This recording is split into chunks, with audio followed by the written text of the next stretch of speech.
PG దూర విద్య పరీక్షలు అధ్వానం. PG ప్రశ్నపత్రాలు అవకతవకలమయ్యాయి. ఫలితాల ప్రకటనలోనూ గందరగోళం. నిర్లక్ష్యపు జబ్బు ముదిరిపోయిందా? అడిగేదెవరన్నా లెక్కలేనితనం వచ్చేసిందా? ఆచార్య నాగార్జున యూనివర్సిటీ ప్రక్షాళన ఉత్తమాటేనా? ఇంత జరుగుతున్నా సర్కారులో కదలికలు ఎందుకు లేదు?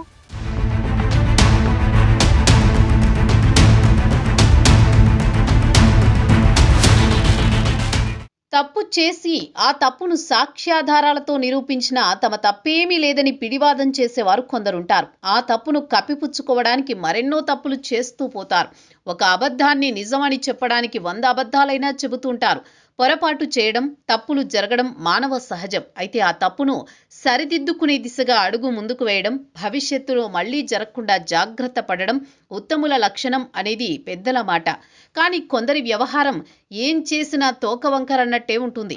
ఆచార్య నాగార్జున విశ్వవిద్యాలయ తాత్కాలిక పాలకులు నిర్వహిస్తున్న పరీక్షల తీరుతెన్నులు, వారి వ్యవహార శైలి కూడా అలాగే ఉందంటున్నారు వర్సిటీ విద్యార్థులు.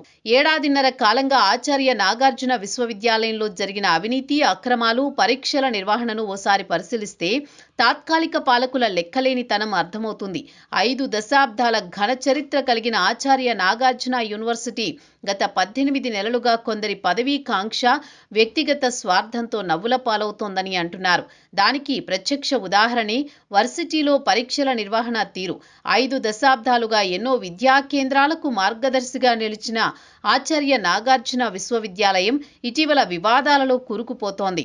పీజీ దూర విద్య కేంద్ర పరీక్షలలో తప్పుల మీద జరుగుతున్న తప్పులపై సామాజిక మాధ్యమాలలో విద్యార్థులు గోడు వెళ్లబేసుకోవాల్సి వస్తోంది. పరీక్షలలో తరచూ అవకతవకలు జరుగుతున్నా తప్పులు పునరావృతం కాకుండా ఎలాంటి చర్యలు తీసుకోవడం లేదని విద్యార్థులు చెబుతున్నారు.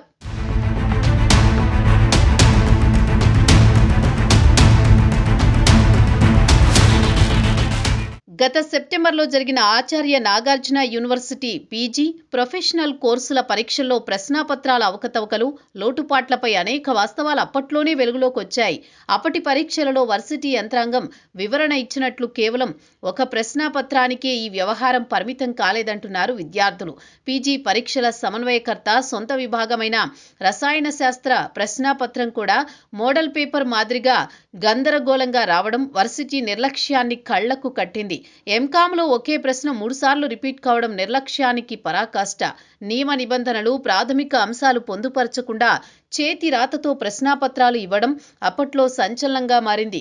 పాఠశాల స్థాయిలోనే చక్కగా ప్రశ్నాపత్రాలు రూపొందిస్తుంటే పీజీ పరీక్షల్లో ఈ విచిత్ర ధోరణి చూసి విద్యార్థి లోకం ముక్కున వేలేసుకుంది. పీజీ మొదటి సెమిస్టర్ పరీక్షలలో సైతం సెప్టెంబర్లో జరిగిన తప్పిదాలే రిపీట్ అవుతుండడంపై విద్యార్థులు విస్మయం వ్యక్తం చేస్తున్నారు. బయాలజీ క్వశ్చన్ పేపర్ చూసి విద్యార్థులు తెల్లమొహం వేయాల్సి వచ్చింది. సిలబస్లోనే లేని ప్రశ్నలతో ఈ ప్రశ్నాపత్రం ఉందంటున్నారు విద్యార్థులు. బ్యాక్టీరియాలజీ ప్రశ్నాపత్రంలో సగానికి సగం సిలబస్లో లేని ప్రశ్నలు రావడంతో విద్యార్థులు ఇబ్బందులు పడ్డారు. 4-5 యూనిట్ల ప్రశ్నలుగా 3వ సెమిస్టర్కు చెందిన వైరాలజీ విభాగ ప్రశ్నలు వచ్చాయని విద్యార్థులు వాపోతున్నారు. వర్సిటీ పరిధిలోనే కాకుండా జిల్లా వ్యాప్తంగా మరో 2 కాలేజీల్లో సైతం ఇదే ప్రశ్నాపత్రాన్ని వర్సిటీ అధికారులు విద్యార్థులకు అందించారు.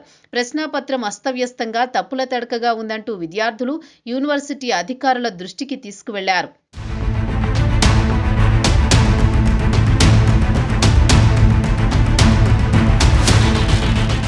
పరీక్షలలో జరిగిన తప్పులను తెలుసుకున్న పీజీ కోఆర్డినేటర్ మన్నం సుబ్బారావు ఆగమేఘాలపై వచ్చి విద్యార్థుల చేతుల్లోంచి ప్రశ్నాపత్రాలు తీసుకువెళ్లడం తీవ్ర చర్చనీయాంశమైంది.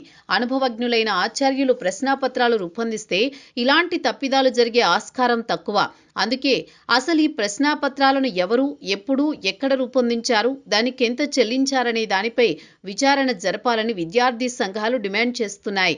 దూర విద్యా కేంద్ర పరీక్షల ప్రహసనాన్ని చూసినప్పుడే అంతా నివ్వెరపోయారు.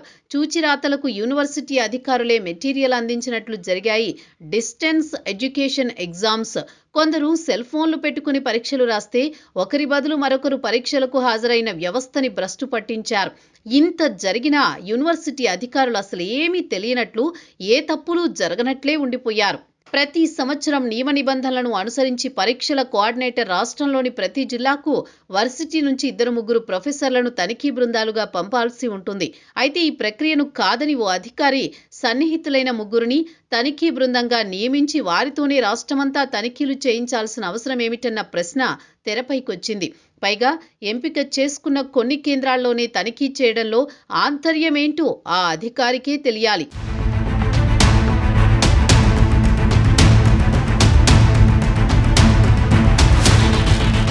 కొంతమంది అధికారులు తమ పదవుల కోసం, స్వలాభం కోసం దేశంలోనే 3వ అతిపెద్ద దూర విద్యా కేంద్రంగా ఉన్న ANU క్యాంపస్ ప్రతిష్టని దిగజార్చారనే విమర్శలు వెల్లువెత్తుతున్నాయి.